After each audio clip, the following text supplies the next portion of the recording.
उस देवी ने वापस भयंकर आवाज में कहा कि क्या करेगा इतनी शक्ति का, मर जाएगा। किसान का बेटा अचानक अघोरी बनकर स्मशान में साधना कैसे करने लगा? सम्मोहन हो गया हो जिसके कारण उनके मन में कोई और ही मंत्र चलने लगा और शिवदास जी के पास आकर वो रोशनी एक जूट के बोरे जैसी चीज में बदल गई कि अचानक ऐसा हुआ कि स्पिरिट गाइड का जो रूप था वो बदलने लगा। उनके बड़े बड़े काम करते थे कि जो अघोरी है कि उन्हीं की ही बलि ना दे दे। सीने में शक्तियों को समाता हुआ अच्छे से महसूस कर रहे थे। तांत्रिक अघोरी तो थे लेकिन उन्होंने कोई गलत काम नहीं किया था, बल्कि उन्होंने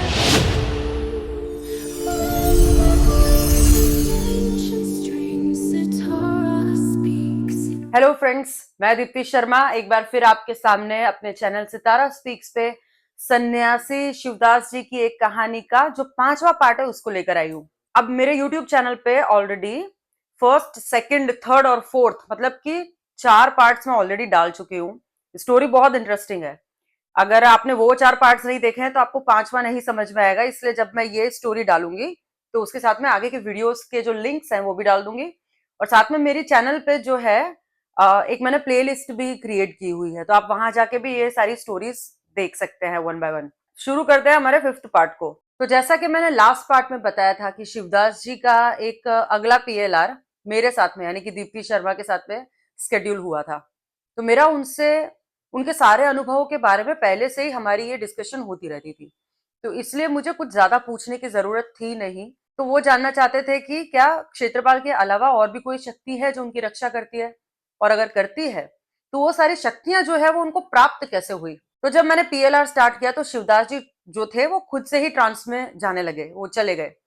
और ऐसा हमारा जो प्रोसेस होता है कि वो ट्रांस में एक बिल्डिंग की छत पर पहुंचना होता है, वहां पे पहुंच गए और स्पिरिट गाइड का आवाहन किया। स्पिरिट गाइड के आने के बाद में शिवदास जी ने उनसे बात शुरू की कि अचानक ऐसा हुआ कि स्पिरिट गाइड का जो रूप था वो बदलने लगा और एक लंबे चौड़े इंसान में वो चीज बदल गई। तो शिवदास जी भी थोड़ा कंफ्यूज हो गए कि ये कौन है, मतलब ये कोई नेगेटिव एंटिटी तो नहीं है। तो क्या हुआ कि उस नेगेटिव एंटिटी ने शिवदास जी के स्पिरिट गाइड को भेजकर उनकी जगह ले ली। अब ये ऐसा हो रहा था कि जब स्पिरिट गाइड होते थे तो वो एंटिटी नहीं होती थी, और अगर वो आती थी तो स्पिरिट गाइड चले जा रहे थे। उस एंटिटी ने जिस इंसान का रूप धारण किया था कि शिवदास जी ऐसे बोले कि कुछ किसी हॉलीवुड की सीरियल में देखा हो इस टाइप का कोई विलन हो, ऐसा लग रहा था। लेकिन उनको लग रहा था कि अभी ये कॉमेडी वाली कुछ तो हरकतें कर रहा है। वो जो एंटिटी थी वो किसी तरीके का नुकसान करने की कोशिश नहीं कर रही थी, लेकिन कुछ अजीब सी हरकतें कर रही थी। मतलब मानो वो वहां क्यों आई थी उसका हमको पता ही नहीं चल रहा था ना, उसका कोई कनेक्शन था शिवदास जी से पहले। तो शिवदास जी और मैं, हम दोनों ये देखकर बेहद हैरान हो गए कि कोई नेगेटिव एंटिटी है जो सूक्ष्म लोक में है, वो शिवदास जी के सामने कैसे आ गई, पीएलआर में कैसे आ गई। क्योंकि इससे पहले जो भी पीएलआर सेशन शिवदास जी के किए थे वहां पे वो खुद ढूंढते थे कि उनके सामने कोई नेगेटिव एंटिटी आ जाए तो वो अपना हाथ साफ कर ले, थोड़ा प्रैक्टिस कर ले। लेकिन ऐसी कोई भी एंटिटी उनको मिली नहीं थी अपने किसी भी पीएलआर सेशन में, लेकिन ये पता नहीं कहां से आ गई। तो मैंने शिवदास जी से ये कहा कि आप काफी टाइम से वैसे भी ढूंढ रहे हो कि प्रैक्टिस करने के लिए किसी एंटिटी पे, तो एक काम करते हैं, इसके ऊपर आप ट्राई करो कुछ और फिर हम जल्दी से आगे चलते हैं। तो शिवदास जी ने सूक्ष्म शरीर की साइज बढ़ाई और अपने आप को पहाड़ जितना बड़ा कर दिया, और उसके बाद में उन्होंने उस नेगेटिव एंटिटी को फुटबॉल के जैसे किक मार दी, और इसके कारण वो जो एंटिटी थी वो फुटबॉल की तरह ही उछल के कहीं बहुत दूर चली गई और गायब हो गई। और उसके जाते ही शिवदास जी नॉर्मल साइज में आकर अपने स्पिरिट गाइड का आवाहन करने लगे। तो स्पिरिट गाइड को देखते ही शिवदास जी ने उनसे पूछा कि क्या मेरी रक्षा एक से अधिक शक्तियां करती है। तो उस पर स्पिरिट गाइड ने मुस्कुराते हुए कहा कि हाँ, तुम्हारी रक्षा कई शक्तियां करती है, कई शक्तियां मिलकर करती है। ये सुनकर शिवदास जी ने कहा कि मुझे उस जीवन में लेकर चलिए जहां पे मुझे ये सारी शक्तियां प्राप्त हुई है। तो स्पिरिट गाइड ने उनकी प्रार्थना स्वीकार की और उनको लेकर एक गेट तक पहुंचे। अब जब हम वो गेट देखने की प्रोसेस कर रहे थे तो वहां पे उनको कुछ ब्लैक कलर का सा गेट दिख रहा था, जैसे कोई रहस्यमय ऊर्जा से बना हुआ हो। और गेट के पास में थोड़ी गर्मी सी भी लग रही थी शिवदास जी को, जैसे आसपास आग जल रही हो, और हल्का सा धुआं भी उस जैसे उस गेट से आ रहा हो, ऐसा उनको लग रहा था। तो ये सब देखकर शिवदास जी थोड़ा सा घबरा गए और उन्होंने बोला कि इतना डरावना गेट मैंने अपने जीवन में नहीं देखा पहले। दोस्तों, ये जो गेट था वो उस जीवन में जाने का द्वार था जिसमें कि शिवदास जी का वो जन्म था, जहां वो जो सारी शक्तियां थी उनकी रक्षा करने वाली वो शक्तियां उनको वहां से प्राप्त हुई थी। पर काले कलर के गेट का मतलब ये होता है कि उस जीवन में बहुत डार्कनेस यानी कि काली शक्तियां हैं। पर यहाँ गेट का कलर तो छोड़ो, वो पूरा का पूरा गेट ही डरावना था। तो हम लोगों ने क्या किया कि स्पिरिट गाइड से पूछा कि इस लाइफ में जाने में कोई खतरा तो नहीं है इस गेट से पास होने में। तो स्पिरिट गाइड ने जवाब दिया कि इसमें कोई खतरा नहीं है और तुम जा सकते हो। पर इसके बाद भी शिवदास जी उस गेट के अंदर जाने में थोड़ा सा हिचक रहे थे, तो इस पर मैंने शिवदास जी को थोड़ी सी हिम्मत दी। मैंने उनसे कहा कि गेट के अंदर घुस जाओ, फिर देखेंगे क्या होता है। तो फाइनली शिवदास जी उस गेट के अंदर घुस गए और उस जीवन में पहुंच गए। तो पहले सीन में शिवदास जी ने देखा कि वो एक 2 से 3 साल के छोटे से बच्चे हैं। उनके शरीर पर एक भी कपड़ा नहीं है और उनकी माँ जो है उनका हाथ पकड़ कर कहीं पे लेके जा रही है। उनकी जो माँ थी वो उनको लेकर थोड़ी सी पजेसिव थी। उसके अलावा शिवदास जी कुछ और बता नहीं पा रहे थे, इसलिए मैंने इस सीन को चेंज करके उन्हें वहां पहुंचा दिया कि जहां पे उनकी माँ उनको लेकर जा रही थी। तब शिवदास जी ने देखा कि उनकी माँ उनको लेकर एक खेत में पहुंची है, जहां उनके पिताजी जो थे वो खेती कर रहे थे। तो माँ अपने साथ में पिताजी के लिए खाने के लिए एक टिफिन लेकर आई थी, तो वो उन्होंने थमा दिया। हालांकि उस समय पर शिवदास जी की उम्र बहुत छोटी थी, करीब 2-3 साल के से थे वो। लेकिन फिर भी मैंने उनको अपने पिताजी से कुछ सरल सवाल पूछने के लिए कहा कि जैसे कि क्या ये खेत हमारा है या किसी और का, और ऐसी कुछ अन्य सामान्य बातें। तो उनके पिताजी ने जवाब दिया कि ये खेत उनका अपना है, लेकिन उनका व्यवहार कुछ असामान्य और कठोर सा लग रहा था। वो किसी भी सवाल का सीधा जवाब देने के बदले छोटे से शिवदास जी जो थे उनको डांट के सब जवाब दे रहे थे और उल्टी सीधी बातें सुना रहे थे। ऐसा प्रतीत होता था कि उनके पिता का स्वभाव कुछ रूखा और चिड़चिड़ा सा था। मुझे लगा कि इस सीन में और कोई इंफॉर्मेशन या जानकारी सामने नहीं आएगी, तो इसलिए मैंने सीन को चेंज करवाया और शिवदास जी को अपने जीवन के ऐसे किसी महत्वपूर्ण समय में पहुंचने के लिए कहा जहां से हमको इंफॉर्मेशन मिले। तो जैसे ही हमने सीन चेंज किया, शिवदास जी ने खुद को 25 से 30 साल के एक आदमी के रूप में देखा और वो स्मशान में अघोरियों वाले चोगे में बैठे हुए थे और उनके सामने हवन की आग जल रही थी। उन्होंने देखा कि उनसे थोड़ी सी दूर करीबन 20 से 25 कदम पर दो आदमी उनको दिख रहे थे, जो उन्होंने अपने चेलों के रूप में उनकी पहचान की। दोनों ही शिवदास जी की क्रिया को दूर से ही देख रहे थे और बहुत घबराए हुए थे। शिवदास जी ने देखा कि हवन कुंड के अंदर जो अग्नि जल रही है वो बहुत ही भीषण और विकराल थी। ऐसा लग रहा था कि वो जो अग्नि है वो 2-3 फ्लोर जितनी ऊंची थी। और फिर शिवदास जी ने देखा कि अचानक एक देवी की जो आकृति है वो उस अग्नि के ऊपर की तरफ उनके अंदर प्रकट हुई उस अग्नि में।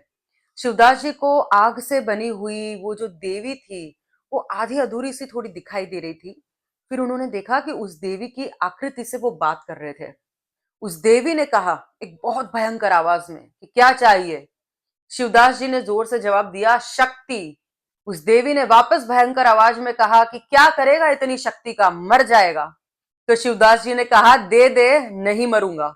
ऐसे करके शिवदास जी और उस देवी के बीच में कुछ बातें हो रही थी। दोनों बहुत ही भयंकर तरीके से बातें कर रहे थे।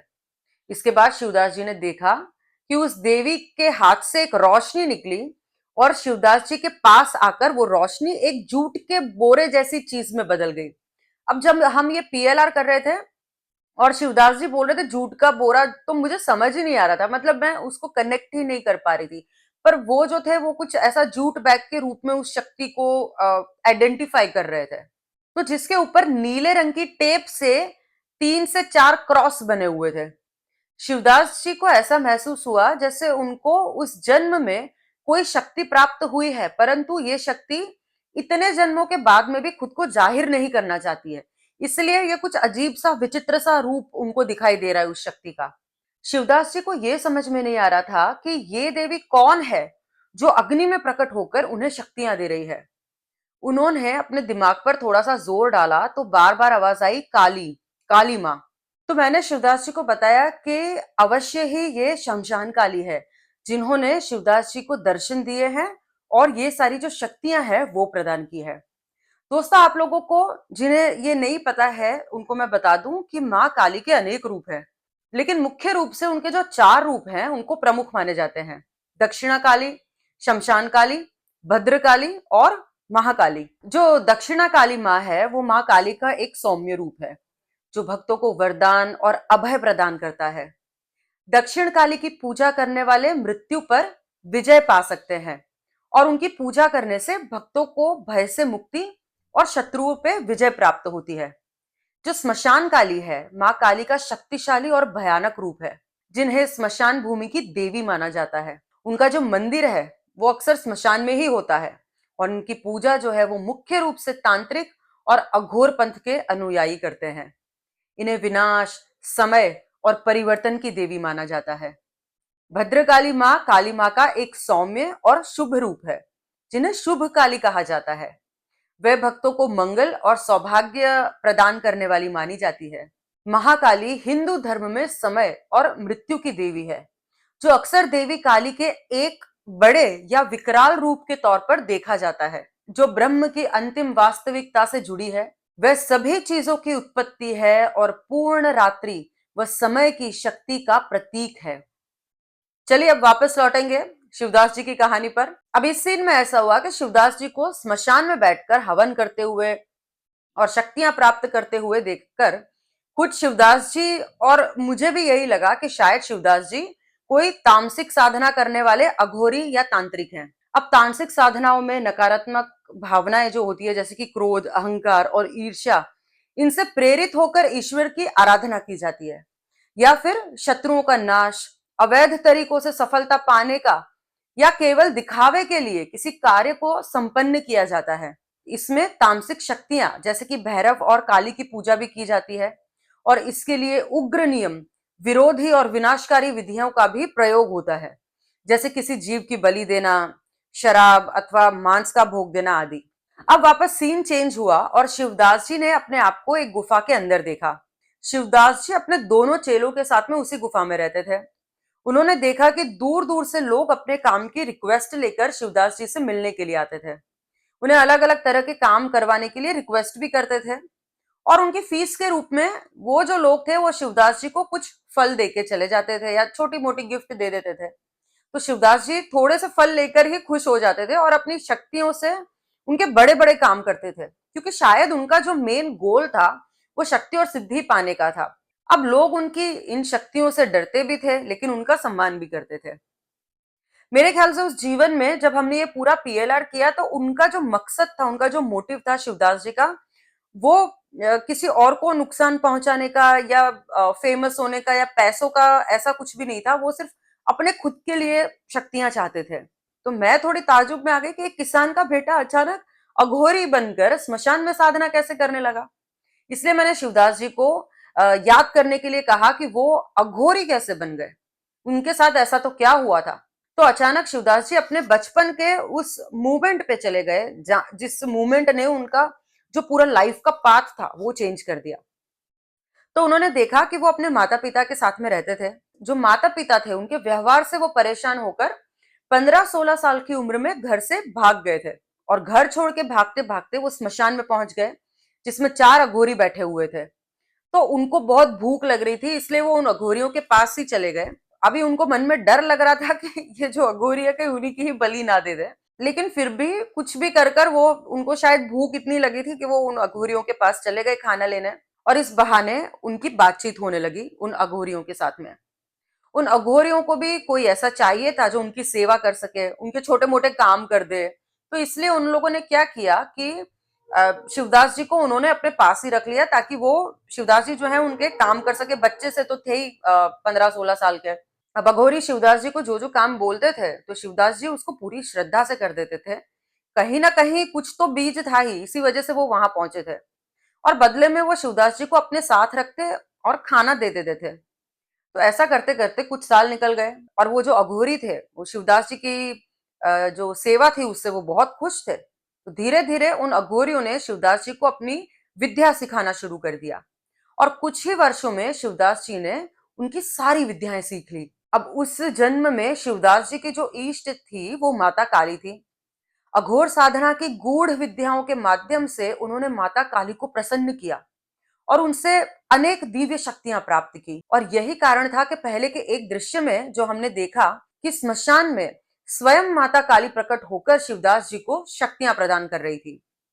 उस जन्म में यह स्पष्ट महसूस हो रहा था कि शिवदास जी माता काली के एक अत्यंत उच्च स्तर के साधक और परम भक्त थे। इसके बाद वापस सीन चेंज हुआ। शिवदास जी खुद के डेथ सीन पे अब पहुंच गए। उन्होंने देखा कि कोई राक्षस है जिसने शिवदास जी को एक घूसा यानी कि पंच मारा, और उस राक्षस के हाथ का पंच इतना बड़ा था कि वो शिवदास जी के मुंह से लेकर उनकी कमर तक पहुंच गया, और इस कारण शिवदास जी के मुंह का जबड़ा टूट गया। और सच में जब हम लोग ये बात कर रहे थे तो शिवदास जी बोल रहे थे कि मेरे को बोलने में तकलीफ हो रही है, मेरा जबड़ा टूट गया है, और बहुत सारी इंटेस्टाइन यानी कि उनकी आंतें भी टूट गई थी। तो इसके साथ ही शिवदास जी बहुत दूर, तकरीबन 30 फीट से 50 फीट तक घिसटते हुए गए, और उनका मतलब बहुत सारा खून निकलने लगा था और वो धीरे धीरे मरने लगे थे। अब अपनी मृत्यु के समय शिवदास जी को महसूस हुआ कि उनके अंदर कोई नेगेटिविटी नहीं है। उन्होंने मुझसे कहा कि वो अपने उस जीवन में तांत्रिक अघोरी तो थे, लेकिन उन्होंने कोई गलत काम नहीं किया था, बल्कि उन्होंने थोड़े से फल लेकर लोगों के बहुत सारे काम किए थे, लोगों की काफी ज्यादा हेल्प की थी। क्योंकि इस टाइम पे मैंने उनसे पूछा भी था कि मतलब ऐसा ये कौन आ गया जो आपको मारने पे आमदा हो रहा है, तभी भी शिवदास जी ने कहा था कि मैं किसी का प्रोटेक्शन करने के लिए इसके साथ में लड़ाई कर रहा हूं, और उस वजह से उनकी डेथ हुई शिवदास जी की। तो इसके बाद शिवदास जी ने देखा कि वो मर गए, और उनका जो सूक्ष्म शरीर है, जिसको हम आसान भाषा में आत्मा भी कहते हैं, उनके स्थूल शरीर से वो बाहर निकलकर हवा में काफी ऊपर तक वो चला गया वो शरीर, और उनकी आत्मा जमीन से करीब 40-50 फीट ऊपर जाकर रुक गई, और जमीन से कोई लेजर जैसी चीज आकर उनकी आत्मा के सीने के सामने लग गई। अब ये जो लेजर था वो और कुछ नहीं था, बल्कि उस जन्म में प्राप्त हुई वो सारी शक्तियां थी शिवदास जी के स्थूल शरीर से निकलकर उनके सूक्ष्म शरीर में समा रही थी। इस सीन को देखते हुए शिवदास जी अपने सीने में उन शक्तियों को समाता हुआ अच्छे से महसूस कर रहे थे। अब इसके आगे कुछ और देखने की जरूरत थी नहीं, इसलिए शिवदास जी को वापस उनके स्पिरिट गाइड के पास में मैं लेके गई। जब शिवदास जी अपने स्पिरिट गाइड से बात कर रहे थे तो एक बार फिर उनका जो स्पिरिट गाइड था उस नेगेटिव एंटिटी में बदल गया, जिसको शिवदास जी ने किक मारकर दूर भगाया था। और मैं और शिवदास जी दोनों फिर से सोच में पड़ गए कि ये एंटिटी जो है वो बार बार आ क्यों रही है। हम दोनों ही थोड़े इरिटेट से भी हो गए थे, और तब तक शिवदास जी ने किसी आत्मा को मुक्ति दिलाई नहीं थी, पर अब वो सोच रहे थे कि अब इसी को ही मुक्त कर देते हैं ताकि फिर ये वापस ना आ सके। इसलिए उन्होंने एक व्हाइट लाइट का आह्वान किया और उस एंटिटी को उस लाइट के द्वारा सीधे मुक्त कर दिया। वो दिन है और आज का दिन है। शिवदास जी को वो जो एंटिटी है वो कभी वापस नहीं दिखी। अब मैं और शिवदास जी हम दोनों काफी ताजुब में थे कि वो नकारात्मक शक्ति शिवदास जी तक पहुंची कैसे। ऐसा लगता है कि जैसे वो नकारात्मक शक्ति सिर्फ शिवदास जी की जो जागृत होती हुई शक्तियों को आजमाने का मौका देने आई थी, तो जिससे शिवदास जी अपनी शक्तियों को ठीक से अच्छी तरीके से समझ सके। और क्योंकि भविष्य में शायद उनको यही काम करना था, तो वो उसकी नींव वहां से शुरू हो गई।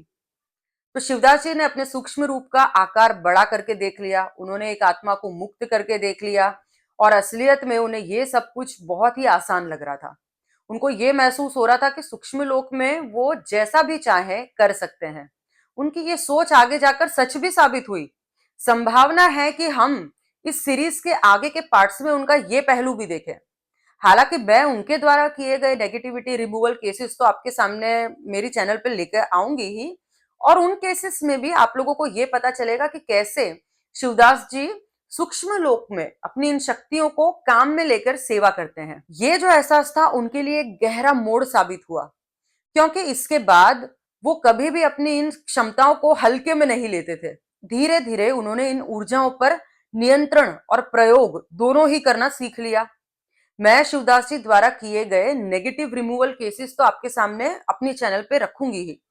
उन केसेस से भी आप लोगों को पता चलेगा कि कैसे शिवदास जी सूक्ष्म लोक में अपनी इन शक्तियों का उपयोग नेगेटिव एंटिटी को रिमूव करने के लिए और ऐसे कई जटिल मामलों में उन्होंने अपनी शक्तियों का यूज किया है और वास्तविक जीवन में परिवर्तन लाए हैं। यह अनुभव उनके आध्यात्मिक सफर का एक निर्णायक मोड़ था, जहां भय की जगह जागरूकता ने ले ली थी और अभ्यास ने उन्हें अपनी इन शक्तियों का एहसास करा दिया। शिवदास जी अपने इस जन्म का एक्यूरेट टाइम तो नहीं बता पा रहे थे, पर ऐसा लग रहा था कि शिवदास जी का ये जो ये वाला जो जीवन था वो हजारों साल पुराना है, क्योंकि इतने बड़े बड़े राक्षस तो पिछले 1-2 हजार साल से तो देखे नहीं गए हैं। और इसी के साथ इनका ये जो पीएलआर था वो पूरा हो गया और शिवदास जी को एक और बार माता काली के दुर्लभ दर्शन भी हुए। अब अपने इतने सारे जन्मों को देखकर भी बहुत सारे सवालों के जवाब शिवदास जी को अभी भी नहीं मिले थे। अब सवाल कुछ इस प्रकार से थे कि अगर उन्हें भक्ति के मार्ग पर ही चलना था तो वो किसी गांव में किसी एक परिवार में पैदा हो जाते जहां पहले से ही भक्त होना होता, मतलब माँ बाप भी ऐसे होते ताकि बचपन से ही भक्ति के मार्ग पर वो चलते। उनका ये जीवन इतना विचित्र क्यों हुआ? और इन सवालों के जवाब शिवदास जी को धीरे धीरे अपने इसी जीवन में मिल गए। असल में उन सवालों के जवाब पहले ही उनके सामने आए थे, बस उनको सिर्फ पहचानने की देर थी। इन सवालों के जवाब को समझने के लिए एक महत्वपूर्ण कड़ी उनका उपनयन संस्कार था। जिन्हें नहीं मालूम हो तो मैं उन्हें बता दूं कि उपनयन संस्कार सनातन धर्म का एक महत्वपूर्ण संस्कार है, जिसमें एक बच्चे को यज्ञोपवित्र यानी कि जनेऊ धारण कराया जाता है, जो ज्ञान की ओर एक आध्यात्मिक यात्रा का प्रतीक है।